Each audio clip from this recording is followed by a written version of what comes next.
All stories posted on our channel are stories from our subscribers and created by us based on real events we've experienced and witnessed. We post new stories every day for your entertainment, that we hope you enjoy them. Thank you. The courtroom erupted in controlled celebration, the kind of restrained joy that expensive lawyers maintain to preserve decorum while their clients practically levitate from their seats. My wife, Sloane Caldwell, stood at the plaintiff's table with her team of associates, accepting handshakes and whispered congratulations, while the defendant's side packed their briefcases with the dejected efficiency of people who had just lost everything. My name is Preston Caldwell. I was 43 years old, a financial consultant who had taken the afternoon off to witness what Sloane had called the culmination of 3 years of blood, sweat, and depositions. The case, a massive class-action lawsuit against Meridian Pharmaceuticals, had consumed our lives since Sloane first took it on, transforming our dinner conversations into discussions of legal strategy and our weekends into document review sessions that left her exhausted but exhilarated. Now it was over. The jury had returned a verdict of $847 million in damages, the largest pharmaceutical settlement in the state of Connecticut's history. Sloane had done the impossible. She had taken on a corporate giant with armies of lawyers and unlimited resources, and she had won. I watched her from my seat in the gallery, pride swelling in my chest as she navigated the post-verdict chaos with the grace she brought to everything. At 41, Sloane was striking rather than conventionally beautiful. Sharp features, intelligent eyes, the kind of presence that commanded attention without demanding it. She had been a partner at Whitmore and Associates for 8 years, building a reputation as a tenacious litigator who took cases other lawyers considered unwinnable. This case had been her Everest. Meridian Pharmaceuticals had manufactured a blood pressure medication called Veritine that, it turned out, caused severe liver damage in approximately 3% of patients who took it for more than 2 years. The company had known about the risk for at least 18 months before pulling the drug from the market. 18 months during which thousands of patients had continued taking a medication that was slowly poisoning them. Sloane had represented 2,847 of those patients, coordinating with law firms across the country to build a case that exposed Meridian's negligence in devastating detail. The trial had lasted 11 weeks, featuring expert witnesses, internal company emails, and testimony from patients whose lives had been permanently altered by a drug they had trusted to help them. And now it was done. The good guys had won. I made my way through the crowd towards Sloane, nodding at the associates I recognized and sidestepping reporters who were already preparing questions for the press conference scheduled for later that afternoon. She saw me approaching, and her professional composure softened into something more personal. The smile she reserved for me, for our daughter Sophie, for the private moments when she wasn't performing the role of formidable attorney. "We did it," she said, pulling me into a hug that was briefer than I would have liked, but longer than courtroom etiquette typically allowed. "You did it. I just watched. You did more than watch. You kept me sane through 3 years of insanity. That counts for something." Her associate, a young woman named Miranda Chen, appeared at her elbow with a phone pressed to her ear. "Sloane, the partners want to have drinks at the Capitol Grill. They're already en route. Tell them I'll be there in an hour. I want to call Sophie first. Let her know her mother isn't a complete failure." "I don't think anyone has ever thought that." Sloane laughed, a genuine sound that had become rare during the trial's most intense periods. "You'd be surprised what opposing counsel has called me over the past 3 years. We left the courthouse together, stepping into the October afternoon with its particular New England brightness, the sky impossibly blue, the air carrying the first hints of autumn cold. The courthouse steps were already crowded with reporters and camera crews, but Sloane navigated past them with practiced efficiency, promising a statement at the official press conference. 1 hour, she told them. "Give me 1 hour to be a person instead of a lawyer." We walked to a coffee shop around the corner from the courthouse, a small establishment that Sloane had frequented during the trial. The baristas knew her order, a cortado with an extra shot, and had it ready before she reached the counter. "To victory," I said, raising my own coffee and a mock toast. "To justice," she corrected. Those patients deserved this. Meridian deserved worse, honestly. But 847 million sends a message. What happens now? With the case, I mean. Appeals, probably. Meridian will fight to reduce the damages, drag it out as long as possible. But the verdict stands, and we have enough evidence to defend it through any appeal they throw at us. She sipped her coffee, her expression shifting to something more contemplative. The hard part is actually distributing the money. 2,847 plaintiffs, each with different levels of injury, different circumstances. It'll take months to work out the allocation. But that's a good problem to have. The best kind of problem. We sat in comfortable silence for a moment, the first truly peaceful moment we had shared in weeks. The trial's final phase had been grueling, 12-hour days in court, followed by evenings of preparation for the next day's testimony. Sloane had lost weight, developed dark circles under her eyes, snapped at me more often than either of us would have liked. But she had pushed through, driven by conviction that bordered on obsession. "I should call Sophie," she said, reaching for her phone. Our daughter was 17, a senior at a private school in Hartford, and had inherited her mother's intensity, along with her father's more laid-back temperament, a combination that made her both academically driven and surprisingly easy to live with. Sloane dialed, waited, smiled when the call connected.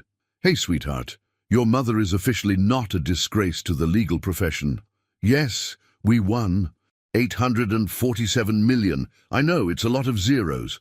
I'm heading to a celebration with the partners in a bit, but I wanted you to know. I love you too. See you tonight." She ended the call and looked at me with an expression I couldn't quite read. Triumphant, yes, but also something else. Reflective, perhaps.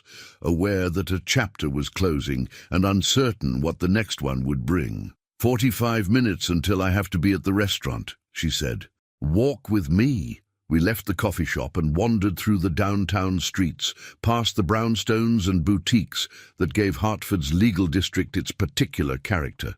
Sloane talked about the case, the moments when she thought they might lose, the witnesses who had moved the jury to tears, the Meridian executives who had squirmed on the stand when confronted with their own emails. "There was this one moment," she said, "during closing arguments.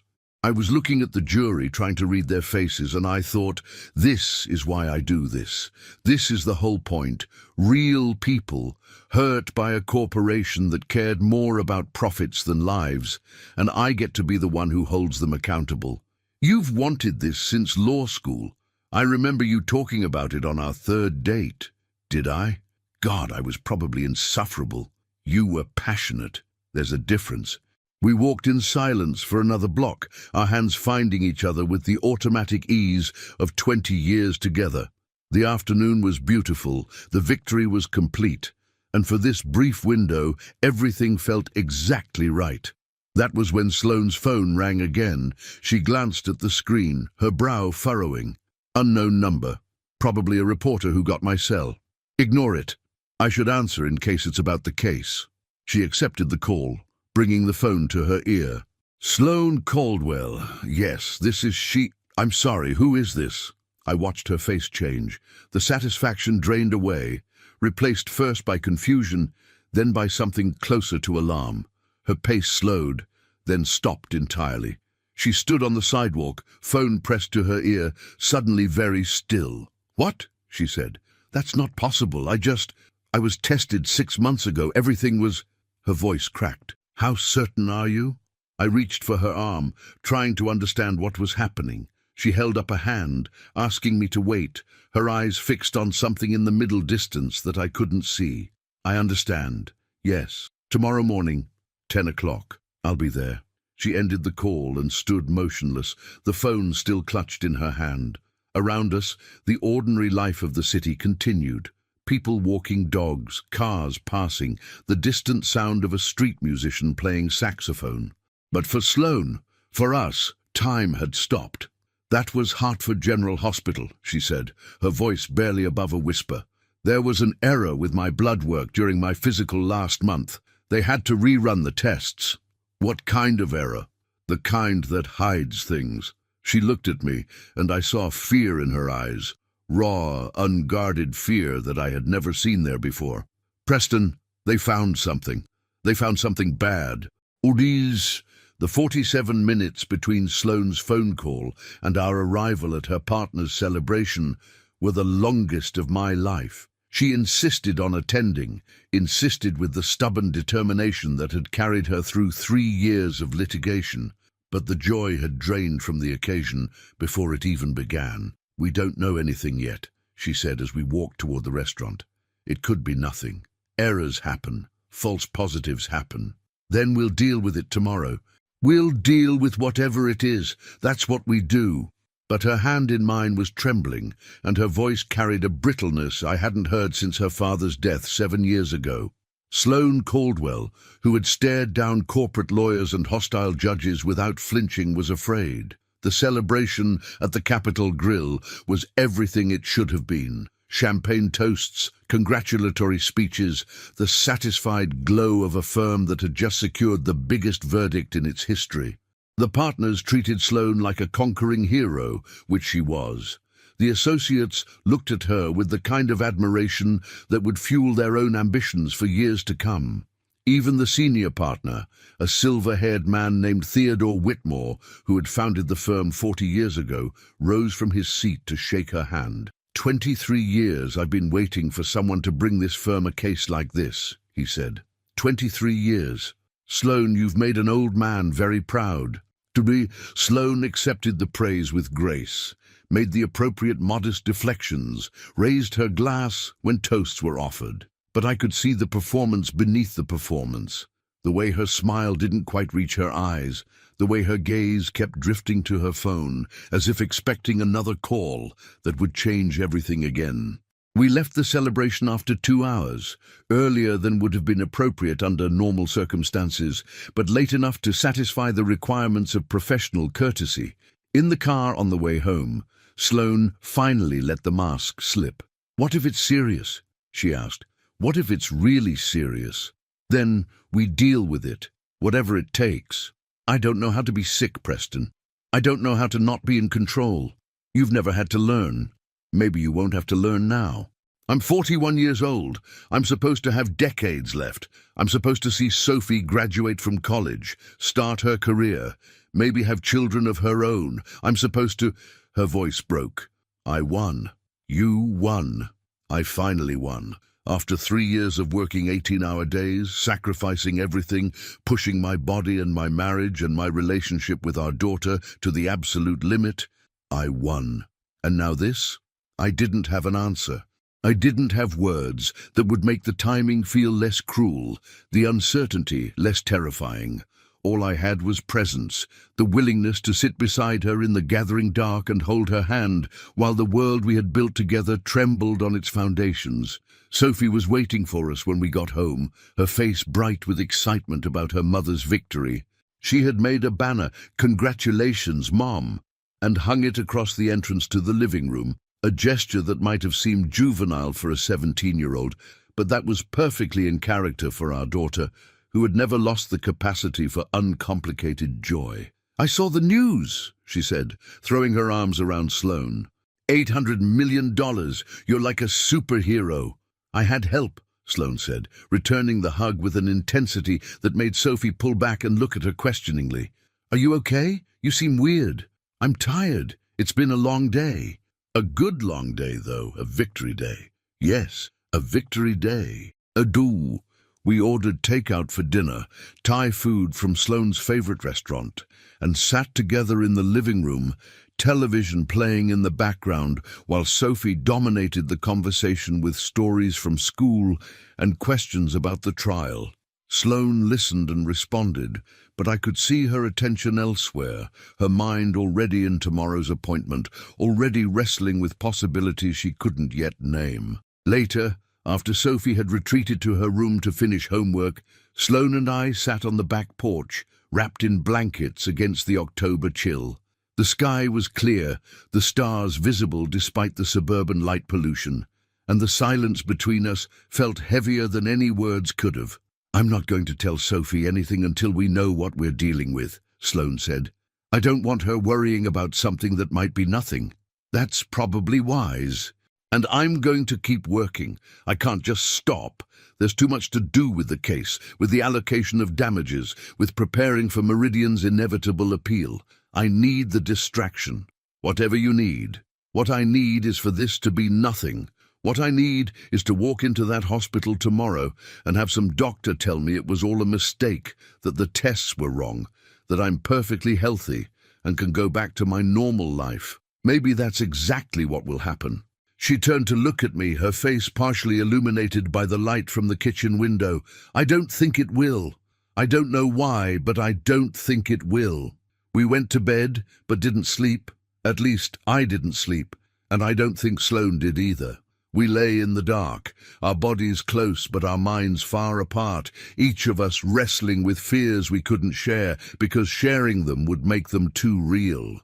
I thought about our life together. The 20 years we had built, the daughter we had raised, the dreams we had pursued and achieved and set aside for later. I thought about all the things we still wanted to do, the trips we had planned, the retirement we had imagined, the grandchildren we had assumed would eventually arrive. I thought about what it would mean if those futures were suddenly uncertain, if the timeline we had taken for granted was about to be rewritten. Morning arrived grey and cold, the October brightness of the previous day replaced by clouds that threatened rain.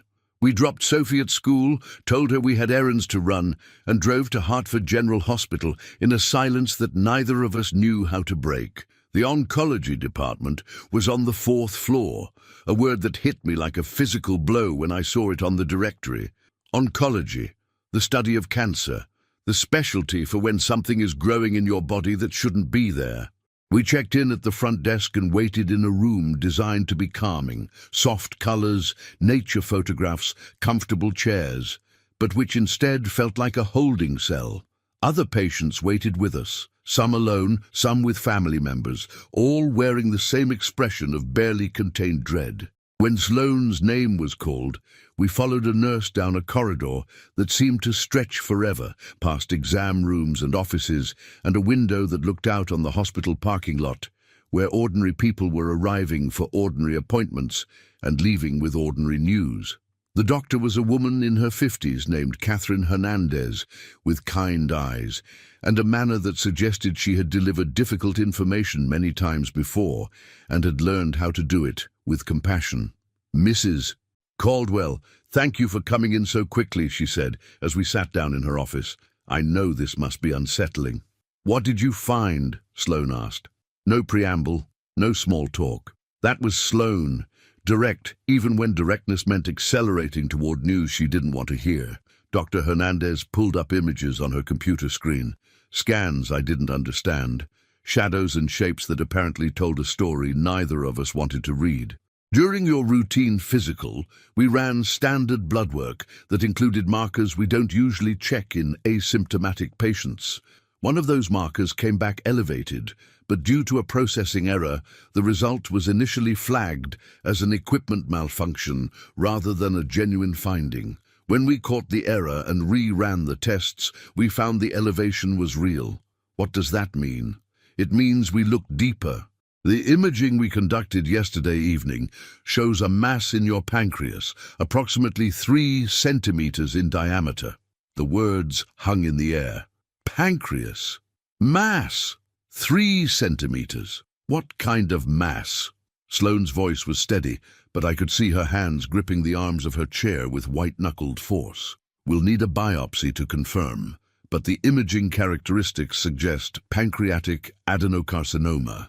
Based on the marker levels and what we're seeing in the scans, I would estimate we're looking at stage 2 or possibly early stage 3. Stage 2 or 3. I tried to remember what I knew about cancer staging, which wasn't much.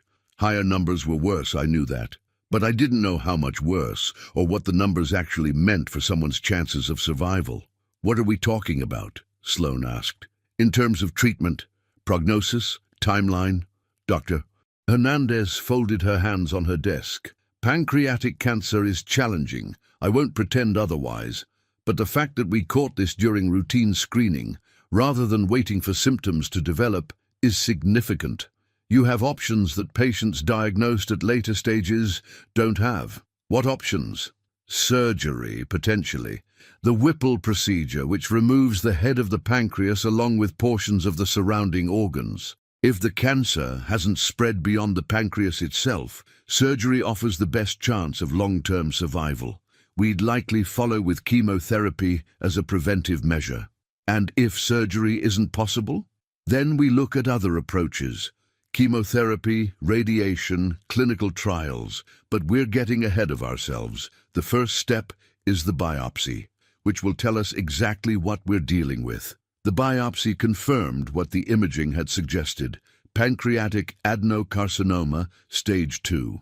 The tumor was localized, hadn't spread to the lymph nodes or distant organs, and was technically operable.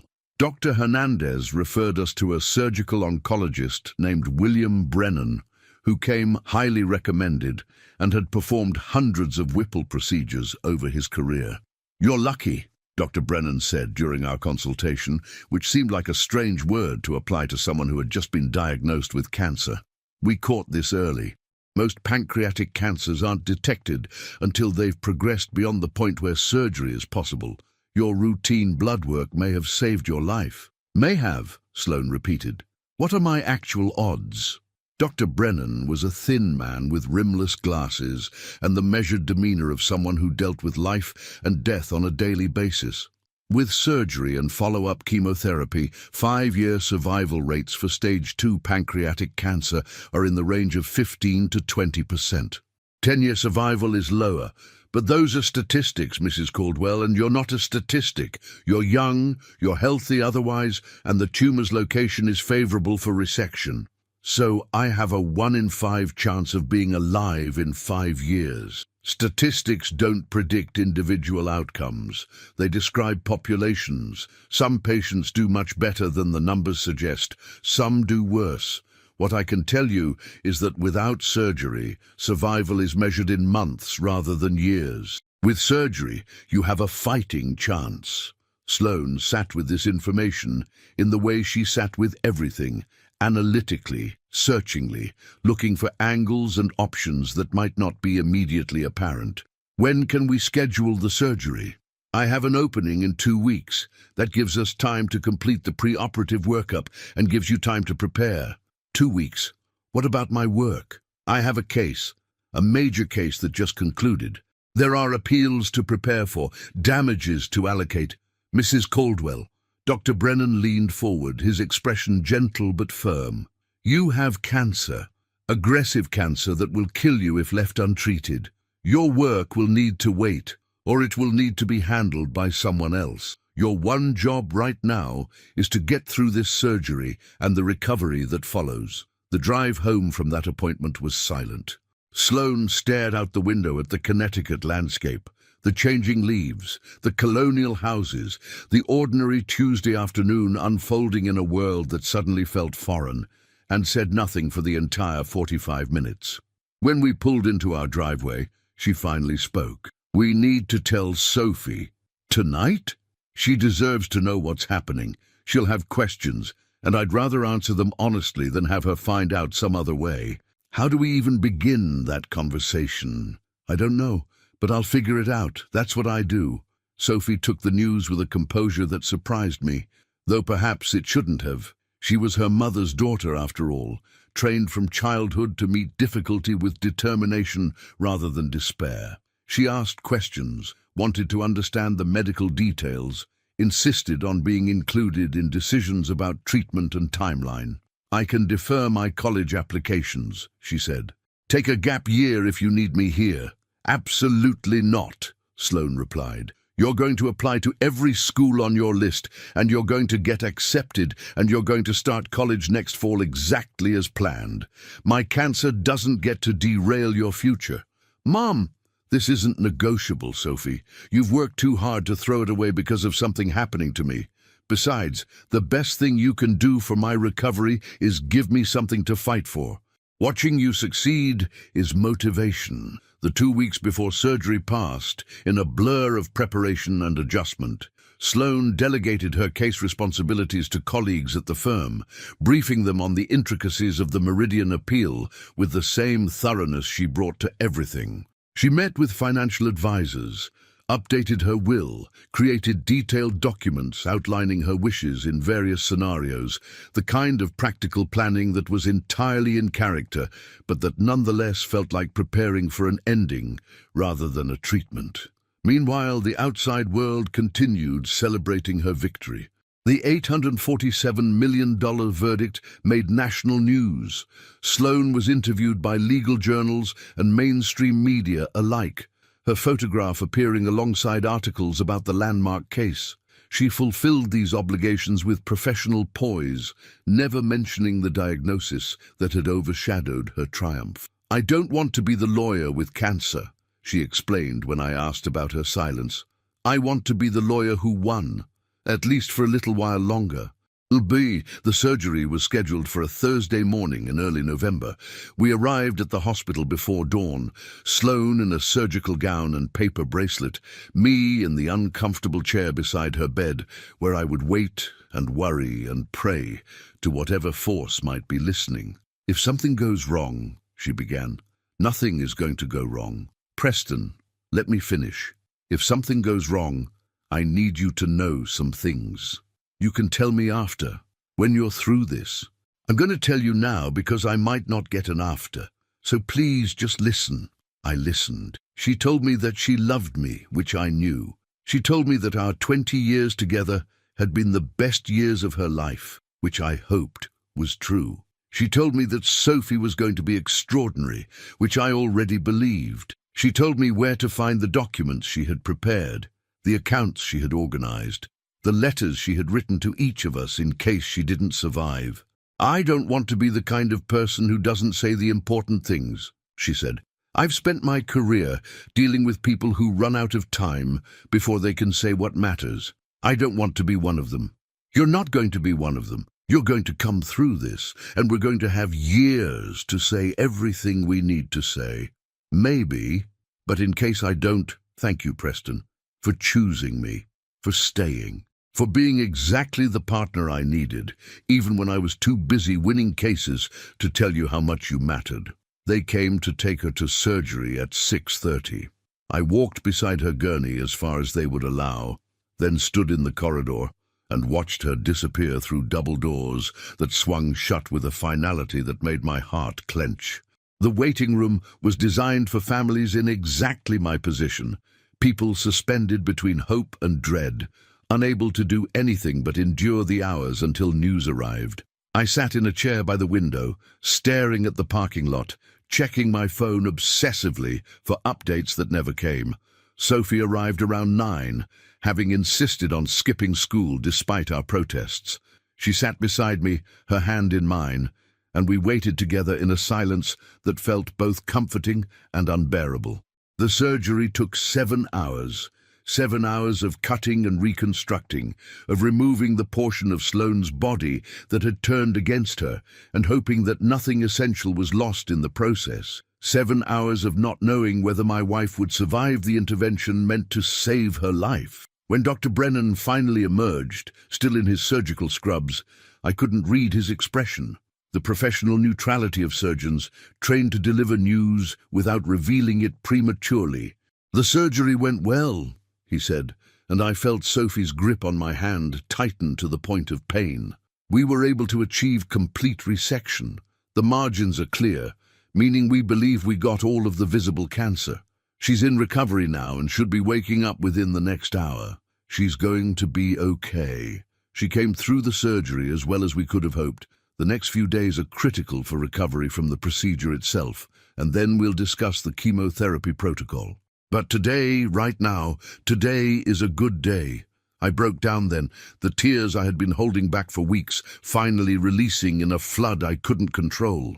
Sophie held me, her own tears mixing with mine, and for a moment the waiting room disappeared, and there was only relief, overwhelming relief that the woman we both loved had survived the first battle in what would be a long war. The first week after surgery was brutal. Sloane was in pain despite the medication, unable to eat solid food, dependent on nurses and machines for basic functions she had always managed herself. I watched the strongest person I knew reduced to helplessness, and it broke something in me that I didn't know how to repair. But Sloane, being Sloane, refused to be broken. By day 3, she was demanding her laptop so she could review documents from the office. By day 5, she was walking the hospital corridors with a determination that impressed even the physical therapists. By day 7, she was interrogating Dr. Brennan about the chemotherapy timeline, ready to move to the next phase of treatment, even while her surgical incision was still healing. "You need to slow down," I told her. "Give your body time to recover." "My body doesn't have time. Every day I'm not fighting the cancer is a day it might be coming back. The doctors said you need to heal before chemo can start." "The doctors don't know me. I've never needed as much time as other people. I can handle this." She couldn't handle it, not at the pace she wanted. Her body rebelled against her demands, and she suffered setbacks that extended her hospital stay by several days. The fierce independence that had made her a successful lawyer worked against her now, creating conflict with medical staff who were trying to help her, and with family members who were trying to support her. Sophie bore the brunt of her mother's frustration. She visited every day after school, bringing homework and books and updates from the normal world, only to be met with impatience and criticism that was out of character for the mother she knew. "Why are you here again?" Sloane snapped during one visit. "Don't you have college applications to work on? I wanted to see you. You've seen me. I'm the same as yesterday, stuck in this bed, useless, waiting for my body to catch up with my brain. Go home, be productive." Sophie left in tears, and I followed her to the corridor to offer comfort she shouldn't have needed. "She doesn't mean it," I said.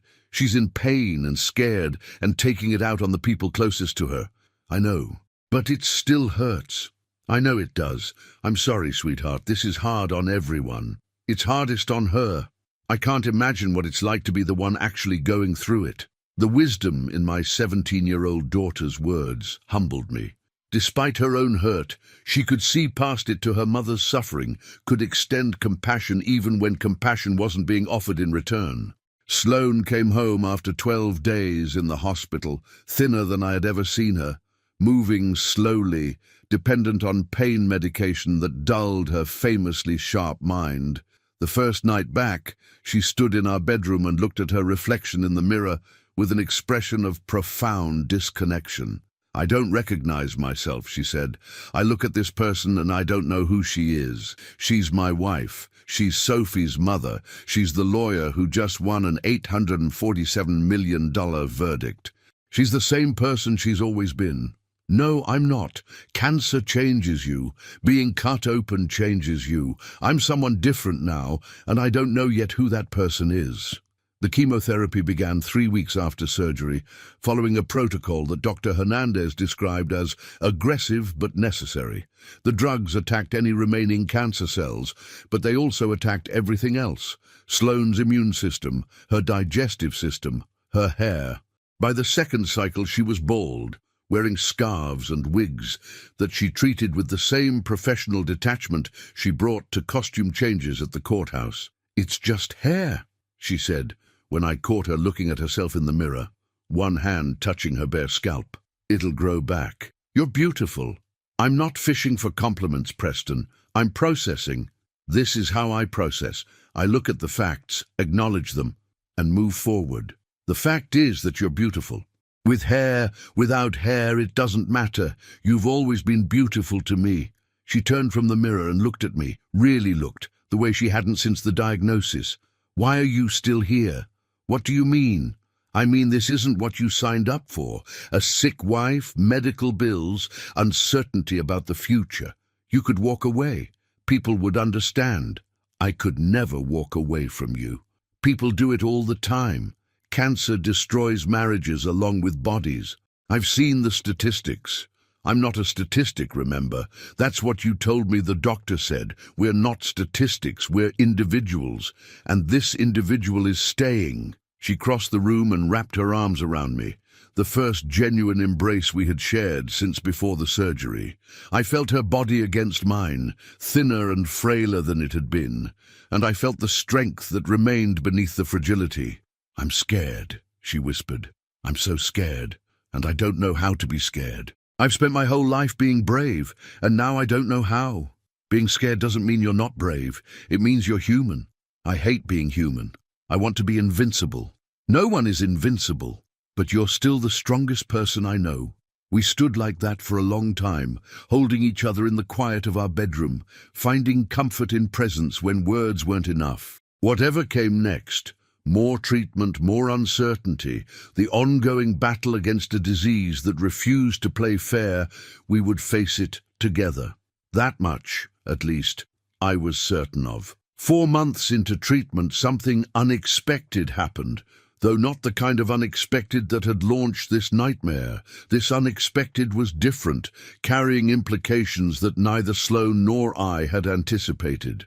The Meridian Pharmaceuticals case, which had been proceeding through the appeals process as predicted, took a dramatic turn. The pharmaceutical giant, facing not only Sloan's verdict but a wave of similar lawsuits inspired by her success, had decided to pursue settlement rather than continued litigation. The proposed settlement was massive, $2.3 billion distributed across all affected plaintiffs, with provisions for ongoing medical monitoring and compensation. But there was a catch. Meridian wanted Sloan specifically involved in the settlement negotiations. Her knowledge of the case, her relationships with the plaintiff class, and her reputation in the legal community made her participation essential to achieving a resolution that all parties could accept. The call came from Theodore Whitmore himself. "I know you're undergoing treatment," he said, his voice carrying the careful respect of a man asking a great deal from someone who had already given much. "I know this is terrible timing. But Sloan, we need you. The plaintiffs need you.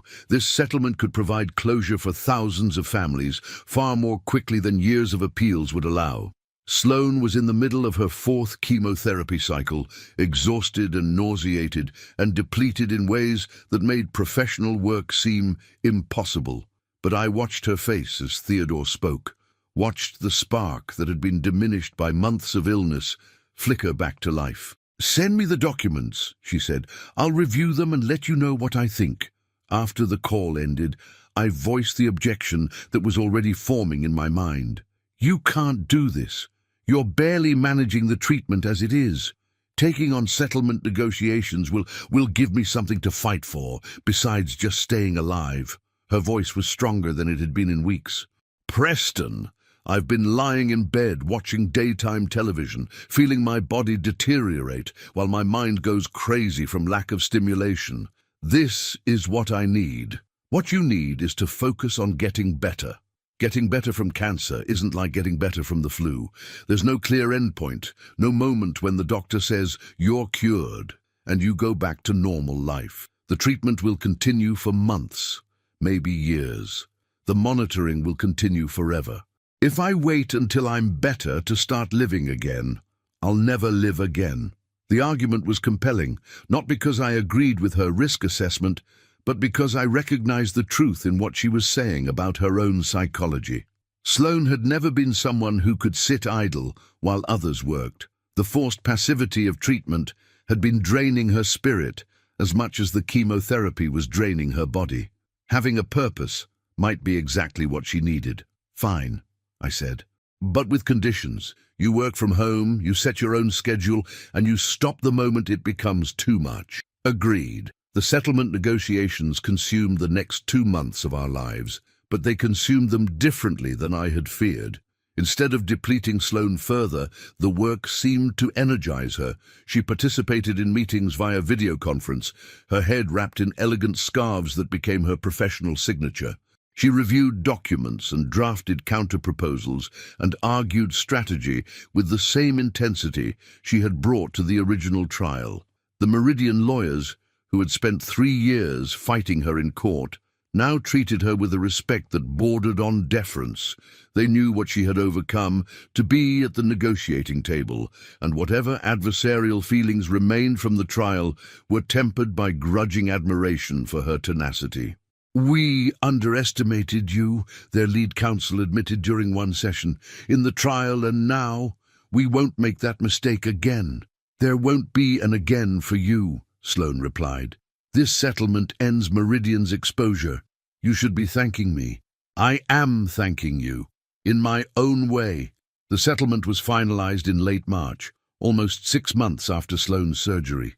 The $3 billion would be distributed according to formulas she had helped design, providing compensation to plaintiffs who might otherwise have waited years for resolution. It was, by any measure, a triumph of advocacy, and it had happened while she was fighting for her own life. The press coverage was extensive, though this time Sloane participated more fully. She appeared on news programs, her bald head now bare rather than covered, discussing the settlement and its implications for pharmaceutical accountability. When interviewers asked about her health, she was matter-of-fact. "I have pancreatic cancer," she said in one memorable interview. "I'm undergoing treatment. Some days are harder than others, but I refuse to let the disease define me or limit what I can accomplish. The plaintiffs in this case needed me, and I wasn't going to let them down because I was sick." The interview went viral. Sloane became, unexpectedly, a figure of public admiration, not just for her legal accomplishments, but for the resilience she demonstrated in pursuing them. Cards and letters arrived from strangers, sharing their own stories of illness and perseverance, thanking her for providing a model of how to face adversity with dignity. "This is strange," she said, sorting through a pile of correspondence one evening. "I didn't do this to inspire anyone. I did it because I couldn't not do it." "That's exactly why it's inspiring. You weren't performing courage. You were living it." "I was surviving. That's different." "Is it?" She considered the question with her characteristic thoughtfulness. "I suppose not. Surviving well is its own form of courage. I just never thought of it that way." The chemotherapy ended in April, 6 months after it began. The scans showed no evidence of recurrent disease, a phrase that Dr. Hernandez delivered with cautious optimism. "This is excellent news," she said, "but I want to be clear about what it means and what it doesn't mean. No evidence of disease is not the same as cured. Pancreatic cancer has high recurrence rates, even after apparently successful treatment. You'll need regular monitoring, scans every 3 months for the first 2 years, then every 6 months for the next 3 years. Any changes in symptoms need to be reported immediately." "What are the odds?" Sloane asked. "That it comes back?"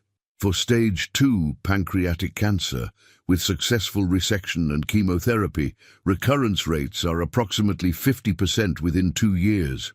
The longer you go without recurrence, the better your odds become. But those first 2 years are critical. 50%, a coin flip, the same odds as guessing heads or tails." We left the appointment with a mixture of relief and continued anxiety. The cancer was gone for now, but the threat of its return would shadow everything for years to come. "I don't know how to live with this," Sloane admitted on the drive home. "This uncertainty, this constant waiting for the other shoe to drop. You live the same way everyone lives. One day at a time, grateful for the time you have." That sounds like a greeting card. Maybe greeting cards are onto something. She laughed, a real laugh, the kind I hadn't heard in months. Maybe they are. The summer that followed Sloane's treatment was a time of careful reconstruction.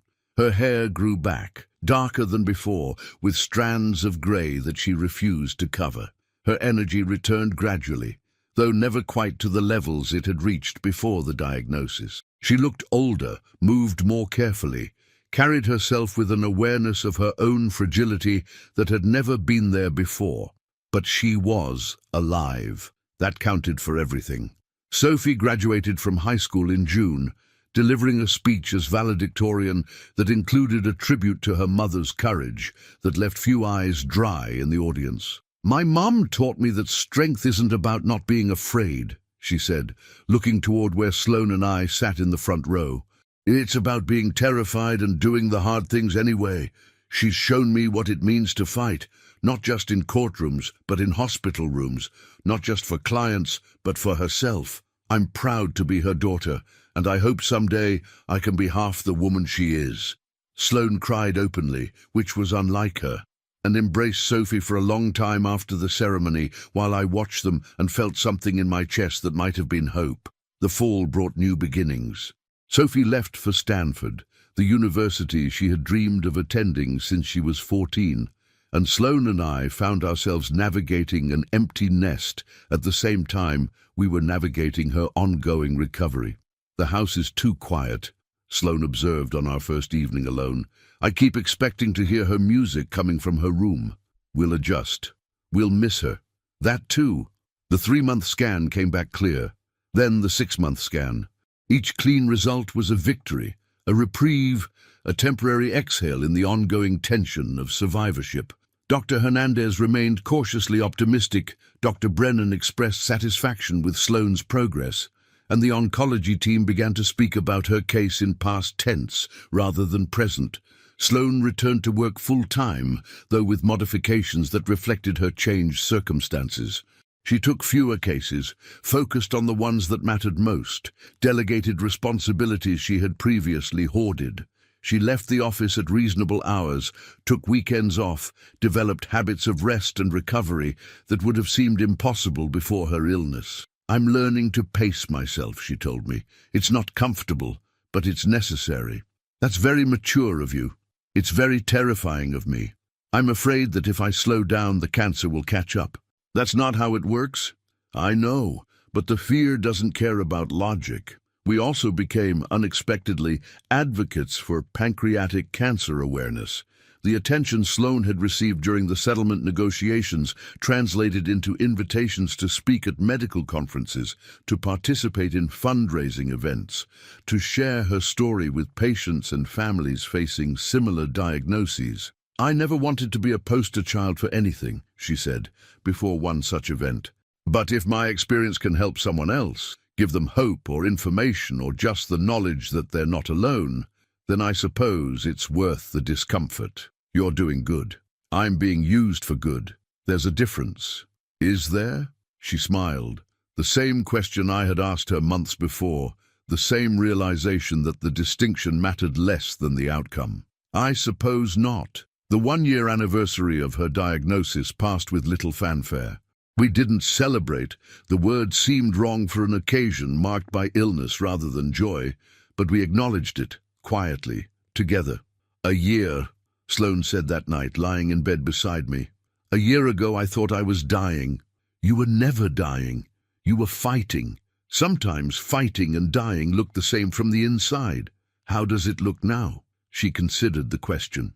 Different, like the fog is lifting. I can see further ahead than I could before. Not forever, but further. That's progress. It's something. I'll take it. 14 months after Sloane's diagnosis, we received news that changed everything once again, though not in the way I expected. It started with a letter that arrived on an ordinary Tuesday in December. The envelope was addressed to Sloane, with a return address I didn't recognize, a law firm in Hartford I had never heard of. Sloane opened it at the kitchen table, read its contents, and sat very still for a long moment.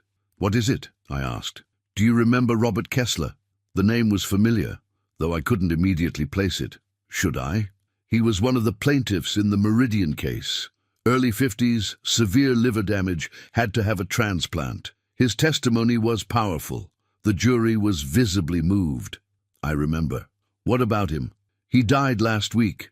Complications from the transplant." "That's terrible. But why is a law firm writing to you about it?" Sloane handed me the letter. "He left me something in his will." The letter explained that Robert Kessler, in gratitude for Sloane's representation during the Meridian case, had bequeathed to her a property, a cabin in Vermont, near a lake whose name I couldn't pronounce, that had been in his family for 3 generations. "I don't understand," I said. "Why would he leave you property? You barely knew him beyond the case." The letter says he wanted to thank me, that my work gave him 2 more years with his family, and that the settlement provided for his wife and children after he was gone. He said the cabin was the most valuable thing he owned, and he wanted it to go to someone who understood its worth. Did he know about your diagnosis? I don't know. Maybe. His wife might have mentioned something, or he might have seen the interviews I did. We visited the cabin the following weekend, a small structure on the shore of a lake that was frozen solid in the December cold. The property was modest but beautiful, with views of mountains in the distance and a silence so complete it felt like a presence rather than an absence. "It's perfect," Sloane said, standing on the cabin's porch and looking out at the frozen water. "I don't understand why he gave this to me, but it's perfect. Maybe he understood something we don't." "Like what?" "Like what you needed. A place to rest, to recover, to be somewhere other than the person everyone else expects you to be." She turned to look at me. "Is that what I need?" "I don't know. Is it?" The cabin became our retreat over the following months, a place we escaped to whenever Sloane's energy permitted, where we could be together without the demands of work or medical appointments or the concerned attention of friends and family. We read books, took walks in the woods, sat by fires that crackled against the Vermont cold. "I'm learning to be still," Sloane said during one of these visits. "I've spent my whole life moving, pushing, fighting. Being still is harder than any of that." "Why do you think that is?" "Because stillness means facing myself without the distractions of cases and clients and causes. I'm just me, and I'm not sure I know who that is anymore. You're finding out. That takes time. I'm not patient, I know, but maybe that's something you can learn." The 18-month scan came back clear. Then the 2-year scan. Each clean result felt less like a reprieve and more like an actual accomplishment, evidence that she had beaten odds that should have crushed her. Dr. Hernandez delivered the 2-year results with something closer to genuine optimism than her usual careful caution. "You've made it through the highest risk period. Your odds of long-term survival have improved significantly. I'm not going to use the word cured. We never use that word with pancreatic cancer, but I'm going to say that I'm cautiously hopeful about your future." "Cautiously hopeful," Sloane repeated. "I'll take it. You should take it. You've earned it." The 3rd year after Sloane's diagnosis was marked by transformation. Not just recovery, but genuine change in who she was and how she moved through the world. She retired from Whitmore and Associates, a decision that surprised everyone who knew her except me. The partners organized a farewell celebration that rivaled anything the firm had done before, honoring her 30 years of practice and her extraordinary final case. "I'm not done working," she explained in her farewell speech. "I'm just done working the way I have been. There's a difference between stopping and changing direction." The direction she changed to was unexpected. She began teaching.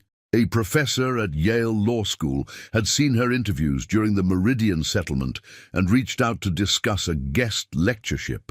That led to an adjunct position, which led to a tenure-track offer that Sloane accepted with a mix of excitement and terror. "I don't know how to teach," she admitted before her first class. "I know how to practice law.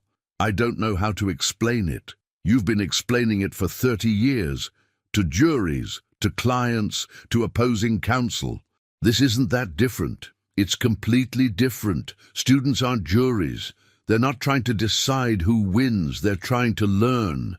Then show them what you know. Show them why it matters." Her first semester was challenging. The transition from practitioner to educator required skills she had never developed and patience she had never cultivated. But by the second semester, she had found her footing. Students crowded her office hours, competed for spots in her seminars, talked about her lectures as highlights of their legal education. "She makes it real," one student was quoted as saying in the law school newspaper. "She doesn't just teach us the theory, she shows us what it looks like when the theory meets actual human beings with actual problems. That's what law school should be." Sloane clipped the article and put it on her office wall, the first of many accolades that would accumulate over the following years. Sophie graduated from Stanford and started a career in public interest law, inspired by her mother's example, but finding her own path within the field. She worked for a non-profit in San Francisco, advocating for immigrant rights, and called us every Sunday with stories of her cases that Sloane listened to with obvious pride. "She's going to be better than I ever was," Sloane said after one such call. "She has the skill, but she also has the heart. I always had to force the heart part." "That's not true." "It's a little true. I was always more comfortable with the technical aspects of law than with the human aspects. Sophie doesn't have that limitation. She leads with empathy. She learned that somewhere. Not from me, definitely from you. Just because it didn't come naturally doesn't mean you didn't demonstrate it. She watched you fight for those Meridian plaintiffs. She saw what it cost you and what it meant to them. That taught her more than any lecture could have." The 3-year scan was clear. Then the 4-year. The appointments became less frequent, the anxiety less acute, the shadow of illness less prominent in our daily lives.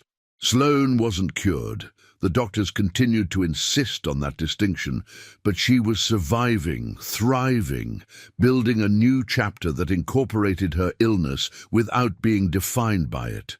Her hair had grown back fully now, shorter than she had worn it before, but with a style that suited her. She had gained back some of the weight she had lost, though she remained thinner than she had been in our early years together.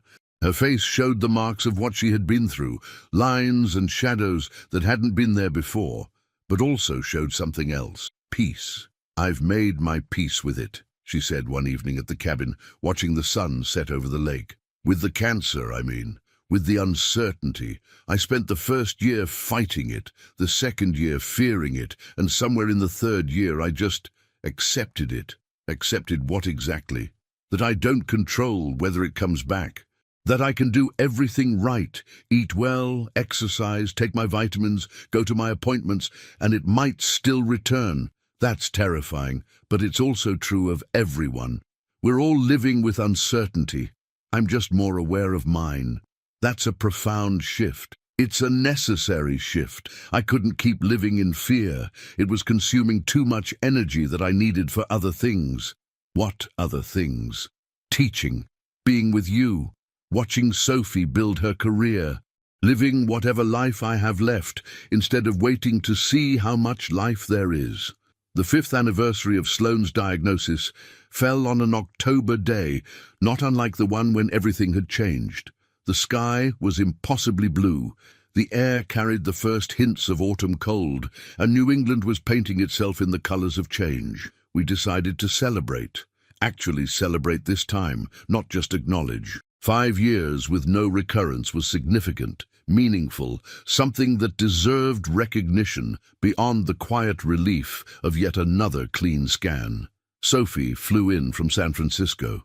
We gathered at the cabin in Vermont, the property that had become our refuge and that now felt like a second home. Friends came, colleagues from Sloane's teaching career, fellow survivors from a cancer support group she had joined, former plaintiffs from the Meridian case who had become, improbably, friends. "This is strange," Sloane said, looking around at the assembled crowd.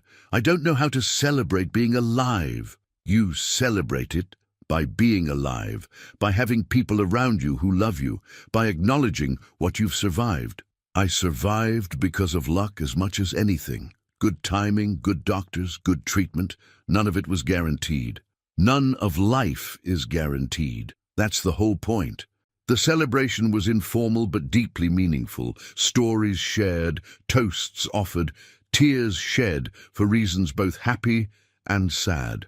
One of the former plaintiffs, a woman in her 60s who had received a liver transplant thanks to the Meridian settlement, pulled Sloane aside for a conversation I couldn't hear but could see was significant. Both women were crying by the end of it. "What was that about?" I asked later. She thanked me for fighting for her, for representing her, for not giving up even when I was sick. She said I saved her life. You did save her life. That's not an exaggeration. She saved mine too. All of them did. Having a purpose, having people who needed me. That's what got me through the worst of the treatment. That's what kept me fighting when fighting seemed impossible. Sophie made a speech that evening, standing by the fireplace in the cabin's main room, addressing the assembled friends and family. 5 years ago, my mother was diagnosed with pancreatic cancer, she said. She was given a 20% chance of being alive right now. 20%, 1 in 5. But my mother has never been good at accepting odds, and she wasn't going to start then. She talked about watching her mother fight, watching her work through the illness, watching her transform from a woman who had defined herself by professional success into someone who found meaning in broader measures of accomplishment. She's taught me that strength isn't about not being afraid. It's about being terrified and doing the hard things anyway. That's a lesson I'll carry for the rest of my life, whatever challenges I face. Because of her, I know that I can face anything. Sloane stood and embraced her daughter, and I watched them hold each other in the firelight, and I felt something I hadn't felt in a long time. Pure, uncomplicated joy.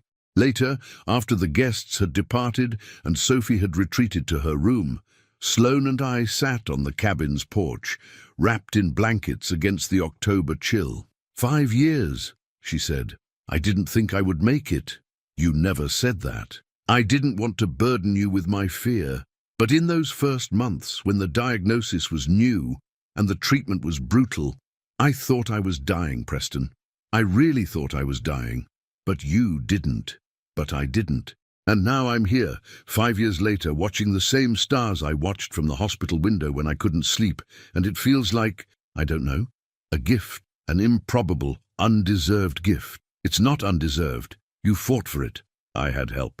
So much help. That's true. But you did the fighting.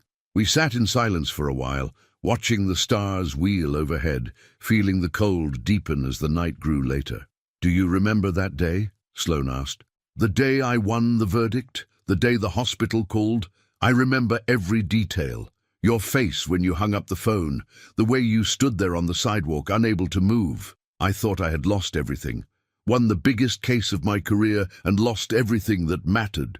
But you hadn't. I hadn't. I had years left. Years I didn't expect, didn't deserve, but got anyway. And what are you going to do with the years that are left? She turned to look at me, her face illuminated by the starlight, still beautiful despite everything she had been through, perhaps because of everything she had been through. Keep living, she said. Keep teaching. Keep loving you and Sophie and this life we've built. Keep showing up one day at a time for as long as the days keep coming. That sounds like a good plan. It's the only plan that makes sense. I've spent my life making elaborate plans, and this is what I've learned. Plans don't survive contact with reality. All you can do is show up, do your best, and trust that it will be enough. Is it enough? For today? Yes. For today, it's enough. The years that followed the 5-year milestone brought something I hadn't anticipated, a gradual easing of the fear that had shadowed our lives since the diagnosis. The 6-year scan was clear. The 7-year. Each clean result felt less like a temporary reprieve and more like evidence of a genuine healing. Sloane's doctors began using language they had never used before. Exceptional outcome, long-term survivor, even cautiously, possible cure. We don't use that word lightly, Dr. Hernandez said during the 7-year appointment. Pancreatic cancer is notoriously unpredictable, but Sloane, your case is remarkable. You've defied every statistical expectation. Because I'm not a statistic. No, you certainly are not. Sloane's teaching career flourished. She was promoted to full professor, received awards for her scholarship on pharmaceutical liability, became a sought-after speaker at conferences around the country. Her students wrote testimonials about how she had changed their understanding of law, of justice, of what it meant to use legal skills in service of human needs. But more than her professional accomplishments, what struck me during these years was the quality of her living. She had learned, the hard way, the cancer way, how to be present in her own life. She noticed things she had rushed past before, the way light fell through windows, the taste of good food, the sound of her daughter's laugh during phone calls from San Francisco. She was fully alive in a way she had never been when death seemed distant and theoretical. "I used to think I would have time later," she said during one of our evenings at the cabin. "Time for vacations, for hobbies, for all the things I was putting off while I built my career. Then I almost ran out of time, and I realized there is no later, there's only now." That's what people say in greeting cards. Maybe greeting cards are onto something. I laughed. The same exchange we'd had years before, the same realization that the wisdom of clichés often reflects their truth.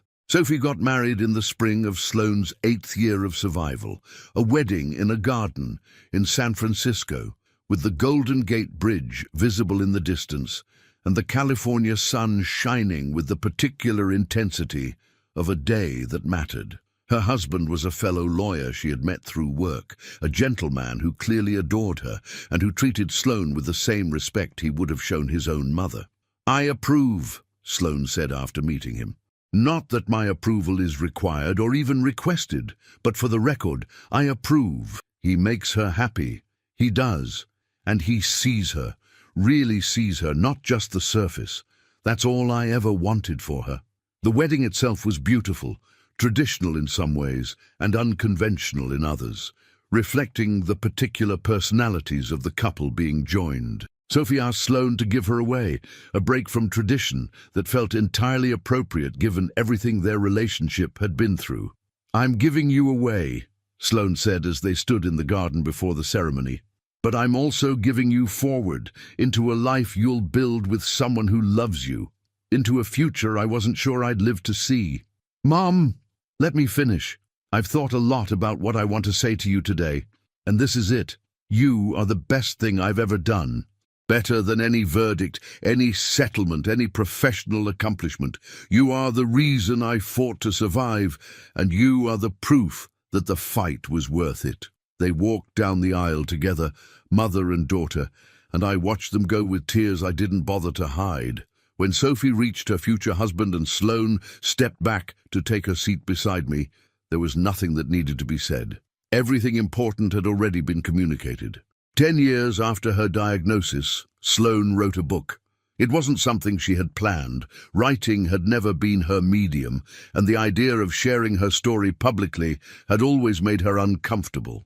But a former student who had become a literary agent convinced her that her experience was worth documenting, that the combination of her professional accomplishment and personal struggle had resonance beyond anything a conventional memoir could achieve. "People need to hear this," the agent said. "Not just cancer survivors, but anyone who's faced impossible odds and found a way through." Sloane resisted at first, but eventually agreed to try. She wrote in the early mornings before her teaching responsibilities consumed the day, and in the evenings at the cabin, where the quiet made space for the kind of reflection that writing required. The book took 2 years to complete, 2 years of remembering what she would have preferred to forget, of reliving experiences that still had the power to wound. But it also became, unexpectedly, a form of healing. "Writing it down externalizes it," she explained. "The memories exist outside of me now on the page. I can look at them without being consumed by them." The book was called The Verdict, a title that referred both to her legal career and to the outcome of her illness. It was published to critical acclaim and commercial success, becoming a bestseller that introduced Sloane's story to audiences far beyond the legal community. She did interviews, gave speeches, participated in the promotional machinery that surrounded successful books. Each appearance raised awareness about pancreatic cancer, directed resources toward research and treatment, provided hope for patients facing the same diagnosis that had once seemed like a death sentence to her. "I'd never wanted to be a public figure," she said during one particularly high-profile interview. "I wanted to do my work quietly, win my cases, go home to my family, but cancer took away the luxury of privacy. It made me visible in ways I hadn't chosen, so I'm using that visibility for something worthwhile." What would you say to someone who has just received a similar diagnosis? I would say, don't give up. The odds are terrible, but odds describe populations, not individuals. You are not a statistic. You are a person with resources and relationships and reasons to fight. Use all of them. Fight with everything you have. And if you survive, when you survive, use that survival to make the survival mean something. The book's success coincided with Sloane's mandatory retirement from teaching, creating a natural transition from one chapter to another. She continued writing, continued speaking, continued the advocacy work that had become central to her post-illness identity, but she also, finally, learned to rest. We spent more time at the cabin, months at a stretch rather than occasional weekends. We traveled to places we had always wanted to see, the Greek islands, the Japanese countryside, the mountains of Patagonia. We did the things that people do when they realize time is precious and shouldn't be wasted on obligations that don't matter. "I'm 70 years old," Sloane said during our 29th year of her survival, sitting on the porch of the cabin where we now spent most of our time. 12 years ago, I didn't think I would live to see 50.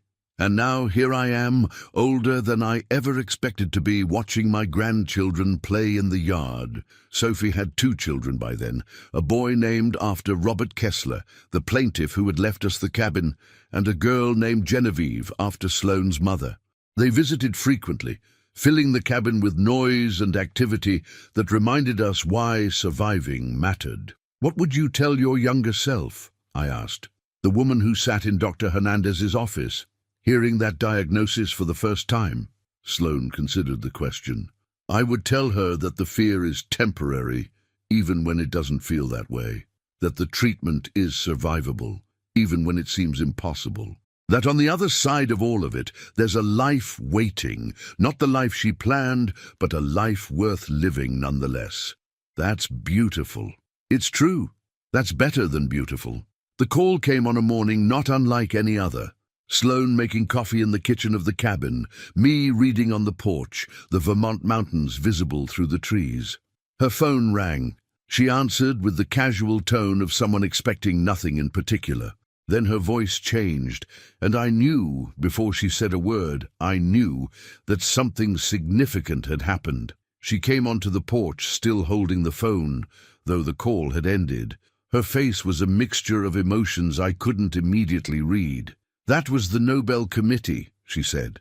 "The what?" "The Nobel Prize. They're awarding me the Peace Prize for my work on pharmaceutical accountability and patient advocacy." I stared at her, unable to process what she had just said. The Nobel Prize, the highest recognition in the world for contributions to human welfare, given to my wife, who had almost died before achieving any of it. "Say something," she said. "I don't know what to say. I don't think there are words for this." "Neither do I, but I have to find some, because apparently I need to give an acceptance speech in Stockholm." The weeks between the announcement and the ceremony passed in a blur of congratulations and preparations. Sophie flew in from San Francisco with the grandchildren. Colleagues from Yale and Whitmore organized celebrations. Media requests flooded in from around the world. Through all of it, Sloane maintained the composure that had carried her through every challenge of her remarkable life. But the night before we left for Stockholm, alone in the cabin for one last evening before the circus began, she let the mask slip. "I don't deserve this," she said. "I'm just a lawyer who got sick and survived. There are so many people who have done so much more. The committee disagrees. The committee doesn't know everything. They know enough. They know you changed how pharmaceutical companies are held accountable. They know you inspired thousands of cancer patients to fight for their lives. They know you used your platform to direct resources toward research and treatment that has saved countless lives. That's what they're recognizing. It feels like too much. Maybe that's because you're still thinking like the person you were before the cancer, the person who measured herself against impossible standards and always found herself lacking.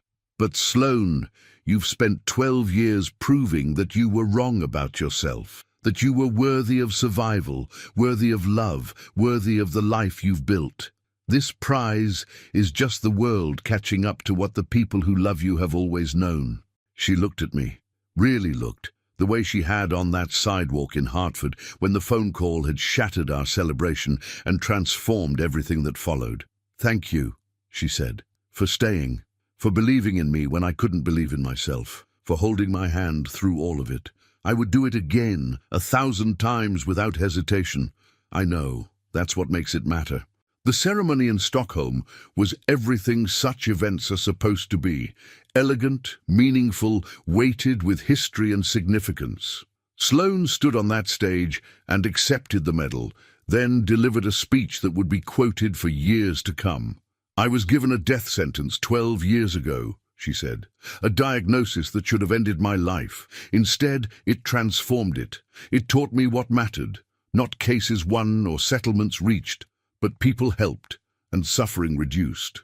It taught me that every day is a gift that deserves to be used for something meaningful." She talked about the plaintiffs she had represented, the patients she had advocated for, the students she had taught. She talked about her family, about me, about Sophie, about the grandchildren who represented the future she had once been told she wouldn't live to see. "I don't know how much time I have left," she concluded. "None of us do. But I know this: whatever time remains, I will use it to continue the work that brought me here today, because the fight for justice is never finished, and the fight for life is always worth fighting. Thank you." The applause seemed to go on forever. That night, back in our hotel room, Sloane sat by the window looking out at the Stockholm skyline, the Nobel medal in her hands. 13 years ago, I won a verdict," she said, "the biggest victory of my career. And then the hospital called, and everything changed." "Everything changed," I agreed. "I've thought a lot about that day, about how I would have lived if the cancer had never come. I would have kept working, kept pushing, kept achieving, and I would have missed all of this, the depth, the meaning, the understanding of what actually matters." "So the cancer was a gift?" "No, the cancer was terrible. But what I built after the cancer, with your help, with Sophie's help, with everyone who supported me, that was the gift. The life I never would have had if I hadn't almost lost it." She turned from the window and crossed to where I sat on the edge of the bed. She took my hands in hers, the Nobel medal set aside, everything set aside except the two of us and the years we had shared. "Thank you," she said again, "for everything. For the beginning and the middle and whatever end awaits. Thank you for making it worth surviving." I held her, there in that hotel room in Stockholm, and thought about the journey that had brought us to this moment. The triumph and the terror, the diagnosis and the recovery, the unexpected path that had led from a courtroom in Hartford to a stage in Sweden. She had won her case. She had survived her illness. She had transformed her tragedy into something meaningful and good. And through it all, she had remained the woman I had fallen in love with 30 years before. Fierce, brilliant, complicated, and finally, improbably, at peace. The morning after the ceremony, we flew home to Vermont. The cabin was waiting for us, unchanged despite everything that had happened, patient as it had always been. We walked up the path from the car to the porch, Sloane leaning slightly on my arm. Age rather than illness now, the ordinary wearing down that comes to everyone who lives long enough. "What happens now?" I asked. Now we live, for as long as we can, as fully as we can, grateful for every day we're given. That's all. That's everything. That's more than most people ever get. That's the gift I've spent 12 years learning to receive." We sat on the porch together, looking out at the lake, at the mountains beyond, at the sky that stretched endlessly above. The world was beautiful, and we were alive to see it. That was the verdict. That was the victory. That was enough.